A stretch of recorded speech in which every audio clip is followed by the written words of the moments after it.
Colder than you expected. Not the cold of a winter morning, not the cold of an open window. This is something else. This is the kind of cold that gets inside your bones and stays there. The kind that makes your hands stop feeling like your hands. Your fingers feel thick and foreign.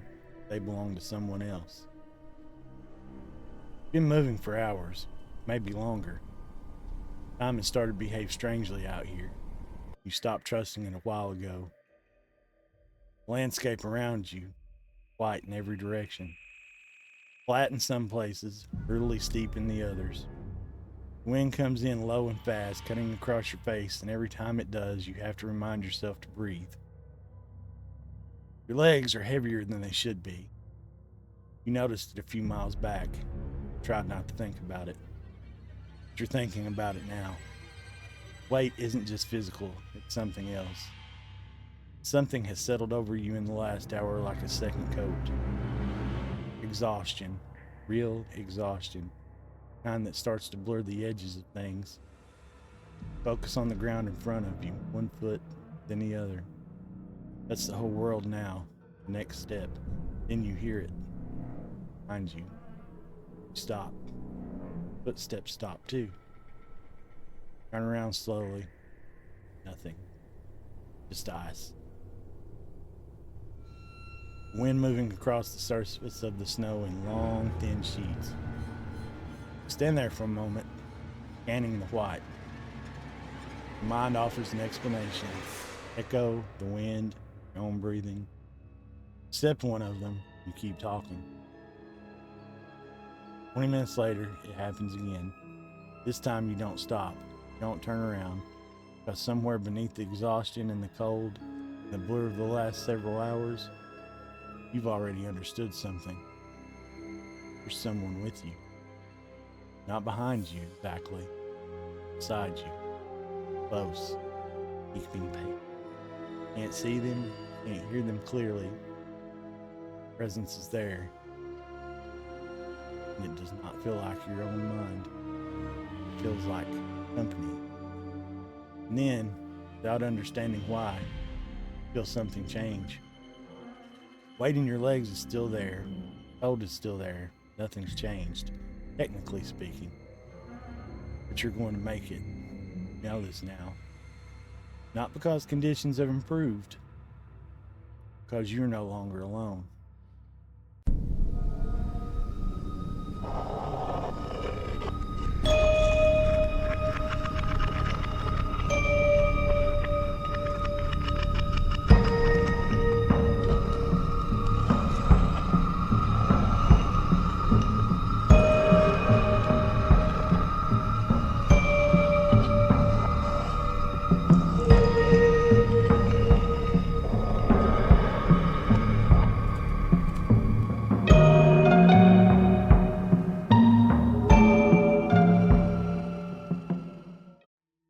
That feeling specific, unasked for arriving at the same exact moment it was needed, has been reported by many people in extreme survival situations. As long as we have records of them, not vague feelings, not easily dismissed, detailed, consistent accounts, presence, companion, something that appears when the mind pushed to its absolute limit and the body is beginning to fail. Researchers who have studied this phenomenon gave it a name: third man factor. The more you examine it, the stranger it becomes. Because it isn't rare, it isn't limited to one culture, one era, one type of survival situation.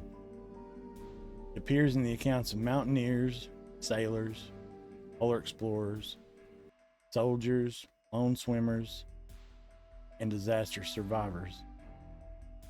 Always at the same moment, always with the same quality. And always, nearly every account, presence does the exact same thing. It guides. It raises a question that science has spent decades circling without ever fully answering. Is it? Is the mind fractured by stress? hallucinating comfort in a desperate moment, survival mechanism buried so deep in the architecture of the brain that we only access it at the edge of death. Or is it something else? Something that exists not in the person who experiences it, somewhere else entirely. In the winter of 1914, Ernest Shackleton's expedition to Antarctica collapsed before it truly began. His ship, the Endurance, became locked in packs of ice in the Weddell Sea, and the next 10 months being slowly crushed. In November 1915, the ship sank. 28 men were stranded on the ice with 3 small lifeboats, with no way to call for help.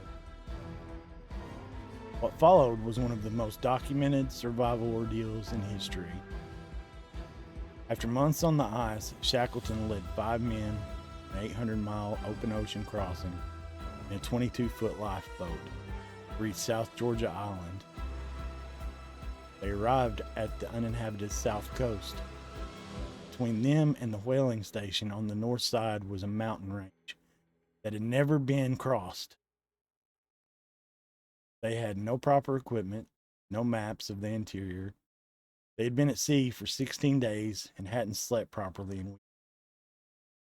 Shackleton, along with 2 companions, Frank Worsley and Tom Crean, began the crossing on foot. They walked for 36 hours without stopping. Years later, when Shackleton wrote about that crossing, he described something he had not mentioned at any time. During the hardest section of the journey, when they were the most exhausted, most cold, most uncertain they would survive, he became aware of a presence. Not a shadow, not a sound, a companion, someone walking with them, 4th person. He counted us, he later said. He had been so certain of it during the crossing that it was only afterward, when they reached the station and he could see clearly that only 3 men had arrived, that the strangeness of it hit him. He asked Worsley about it. Worsley had felt it too. He asked Crean. Crean had felt it too.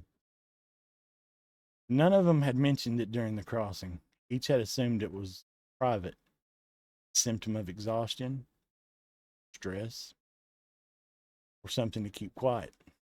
But all 3 had experienced the same presence, independently, at the same time. Shackleton was not a man given to mystical thinking. He was a pragmatist, navigator, a man who made decisions by calculating odds. He didn't offer an explanation.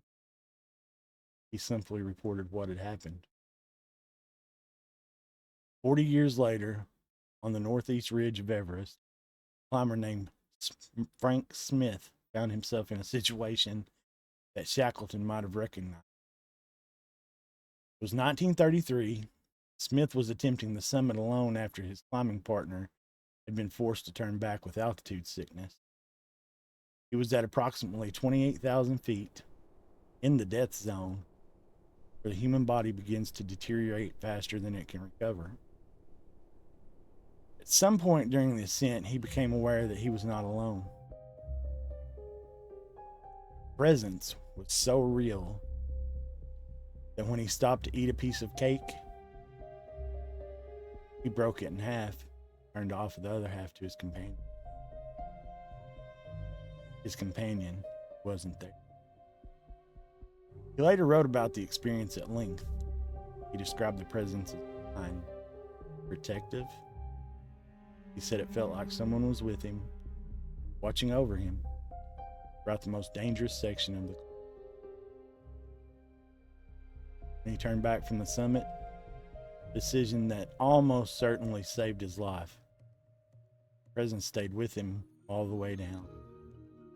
It left when he reached the lower camps and other people.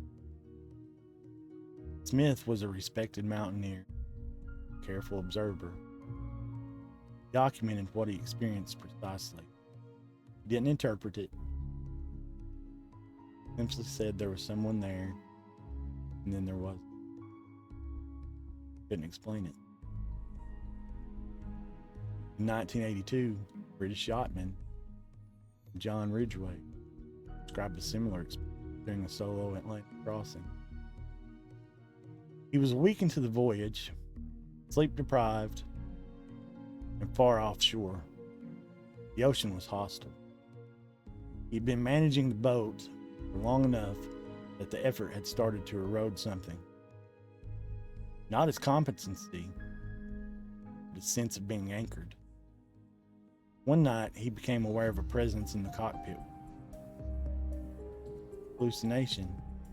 He was careful to say this. Not a figure, not something he could see, but a presence. Specific, warm in quality. Someone sitting with him in the dark. He sailed with it for hours, then it was gone. He later said that during the time it was there, he had felt completely calm. Not numb, calm.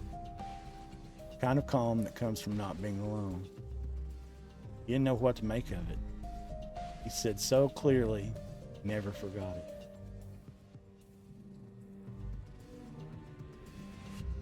These are not the accounts of people who were looking for something strange. Shackleton, crossing a mountain range, saved 25 men. Smith was trying to reach the summit of Everest. Ridgway was trying to keep his boat upright in the Atlantic. None of them were in a state of openness, seeking. They were in extremity. Presence arrived anyway. When researchers began collecting these accounts in the 1970s and 80s, they discovered something that the individual survivors had no way of knowing. They were not alone in their experience, not in the rare, anecdotal sense, in a much larger sense. The accounts that came in from mountaineers, polar explorers, solo sailors, disaster survivors, combat soldiers, people lost in the wilderness, followed a pattern so consistent it was impossible to ignore. Presence always arrived under the same conditions: extreme physical stress, isolation, proximity to death. It's always perceived as benign. Every case, every culture. Presence didn't threaten, guided, or comforted, or it simply kept company. It's always experienced as external, not as a person's own thoughts, not as a voice inside their head, something. In the vast majority of accounts, they departed when the crisis passed. Writer John Geiger spent years collecting and analyzing these accounts. What struck him most, he said, not the consistency of the experience itself, but the consistency of the response to it. Survivors almost universally said the same thing. They didn't question it in the moment, not because they were confused or delusional, because in the moment, presence felt more real than almost anything else. Questioning came later, and they were safe, and they had time to look back at what had happened and notice how strange it was. Presence didn't feel like a symptom. It felt like a fact. Now, the human brain under extreme stresses, not the brain that you use to read or make coffee or hold a conversation, something older, faster, less concerned with language and narrative, self-consciousness. When the body perceives a genuine threat to its survival, a cascade of responses activates in sequence. The amygdala, a small almond-shaped structure deep in the temporal lobe, fires first. One of the most evolutionary ancient parts of the human brain. Job simple. Assess threat, trigger response. Fraction of a second. Amygdala signals the hypothalamus, which activates the sympathetic nervous system. Adrenaline floods the body and the bloodstream. Cortisol follows. Heart rate accelerates. Blood moves away from the digestive system and towards the large muscles. Prefrontal cortex, seat of all reasoning, planning, self awareness in the human body, begins to lose its influence. Under extreme duress, the brain essentially demonstrates its most sophisticated structures in favor of its most primitive ones. This isn't a malfunction, an adaptation. In genuine survival situations, the ability to deliberately second guess yourself is liability. Speed matters, nuance. Something else happens too. Something less well understood. Some neuroscientists who have studied the third man phenomenon propose that what survivors experience may be the result of the brain splitting its processing across two distinct systems. One system remains in the body, experiencing cold, exhaustion, fear. And the other system detaches, becomes calm, analytical, focused. It maintains the capacity for rational thought and decision making, even as the first system is overwhelmed. Theory suggests that under sufficient stress, these two systems can become so functionally separate that the second one, the calm, detached, functional one, is no longer experienced as self, experienced as other. Brain, in other words, may generate a companion from its own divided attention. There's neurological precedent for this kind of splitting. People with certain types of brain injuries who are experiencing a specific kind of seizure can perceive a presence that isn't there. Phenomena researchers call sensed presence. Studies using brain stimulation have been able to induce this feeling directly, disrupting activity in the regions associated with self-perception and body schema. Brain's mode of its own body break down under extreme stress. The signal says, "This is me here, moving through space," becomes inconsistent. The brain may fill the gap with something external, figure, companion, something present. It's also the matter of hypoxia. At altitude and in certain survival situations, the brain begins to receive less oxygen it needs. Hypoxia produces hallucinations, distorts time, alters the process of sensory information in ways that are still not fully mapped. Some researchers have argued that the third man is simply a hypoxic hallucination, a symptom of an oxygen deprived brain doing its best to generate a coherent experience from incomplete images. And some of the cases can plausibly be explained. Some, but not all of them. Here's where the science begins to strain. The altitude explanation doesn't account for the Atlantic sailors, or the disaster survivors, or the soldiers in the trenches of the First World War who reported walking with companions in bombardment at sea level in a state of terror rather than oxygen deprivation. The split brain processing theory is compelling, but it predicts a presence that is vague, poorly defined, shadow at the edge of perception, easily dismissed. That is not what survivors report. They report specificity. Shackleton counted a fourth person. He didn't sense a blur, he counted. Smith broke his food in half. He extended an offering to something he perceived as clearly present, enough to eat. The level of detail in these accounts, texture, validity, duration, goes beyond what the available neurological modes comfortably predict. Other problem, presence guides. Not always, but often enough that it appears consistently in the research that survivors describe being led away from wrong, warned about eyes conditions, encouraged to make decisions that, in retrospect, were the correct ones. The presence is simply the calm, rational half of a divided brain. It is, at its core, a person's own analytical process, dressed in unfamiliar clothing, then perhaps the guidance makes sense.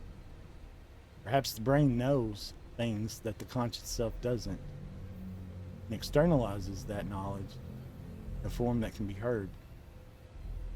That's possible, but it requires us to accept something interesting, that the brain, under certain conditions, is capable of a level of environmental assessment and real-time navigation that exceeds what the conscious mind can normally achieve, which means something is happening we don't fully understand.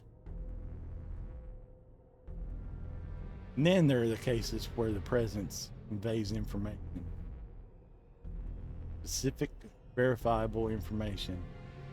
Climbers who were directed away from sections of snow that later avalanched. Sailors who felt a presence take the helm during a moment of inattention and found afterward that the course had changed to avoid a hazard they hadn't seen. These cases are hard to explain away, because if the presence is internal,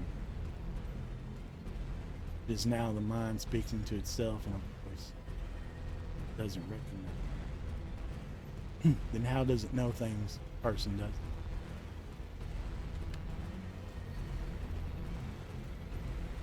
There's a tradition in philosophy that the self is not what we think it is. Not a unified, continuous entity occupying a body and moving through time. Something more fragmented, more provisional. The story the brain tells itself, dated moment by moment, subject to revision. The philosopher Derek Partriff spent much of his career arguing that the personal identity is less fixed than we assume, that the boundaries of the self are more permeable than our daily experiences. If that's true. The self is not as solid and contained as it feels. What happens at the boundary? What's the thing that appears at the edge of the self and the self begins to dissolve under pressure? Some traditions have an answer. Indigenous cultures across the world, from the Arctic to the Amazon to the Australian interior, describe a companion spirit that accompanies humans in extreme situations. Not a ghost, not a deity, something closer in nature, almost a guardian. Something that was always there, can't be perceived under normal conditions. Something that only becomes visible when the ordinary structures of the mind are stripped away by crisis. These traditions, separated by thousands of miles, thousands of years, describe something strikingly similar to what Shackleton, Smith, and Ridgway, hundreds of other survivors, have reported. That conveyance doesn't prove anything. It is difficult to ignore. There are researchers in the field of consciousness studies take a more radical position. They argue that consciousness itself may not be entirely local, not entirely contained within the individual brain. Consciousness is, in some sense, distributed if the boundaries between minds are less absolute than they appear. And the presence that survivors experience may not be a projection outward, it may be something else reaching in. This isn't a mainstream scientific position, not a proven one, but it's a serious one, held by serious people and it hasn't been definitely ruled out. What we know about consciousness fits in a very small box compared to what we don't know. The hard problem of consciousness, why there's subjective experiences at all, why there's something is like to be a human being rather than simply a system processing information, which remains completely unsolved. In that context, the confident dismissal of the third man as mere neurological noise begins to feel premature. Because the question, one that the survivors leave us with, they experienced something? They clearly did. The question is, what was the something?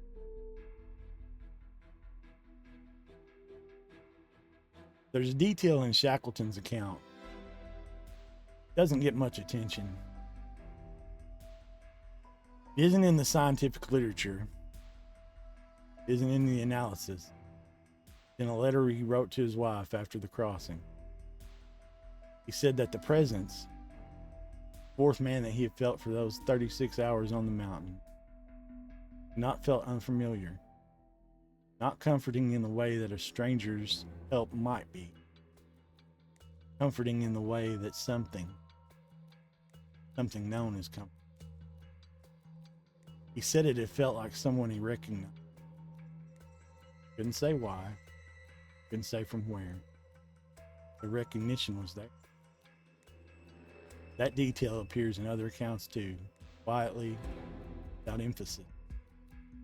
Survivors who felt not just what someone was with them, that the someone was known to them in a way they couldn't fully account for. As if the presence had not arrived from outside, as if it had been there all along, waiting for the moment. Everything else was stripped away. We don't know what the third man is. We have no explanations. Some of them, the brain, under stress, divides itself, hypoxia and hallucinations, sense presence, produced by disruption of the human body, and schema. These explanations are real, worth taking seriously, not complete. In the space they leave open, a harder question waits. The presence feels external if it guides, if it knows, it arrives at the exact moment survival requires it. And what exactly is the mind protecting itself from? By insisting it was alone? Tonight, somewhere in the world, someone is in the cold, moving through a landscape that is trying to kill them.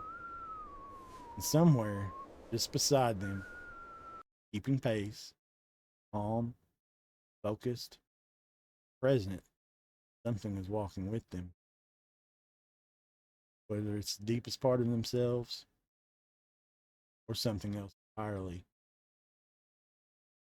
they won't know the answer. Neither will we.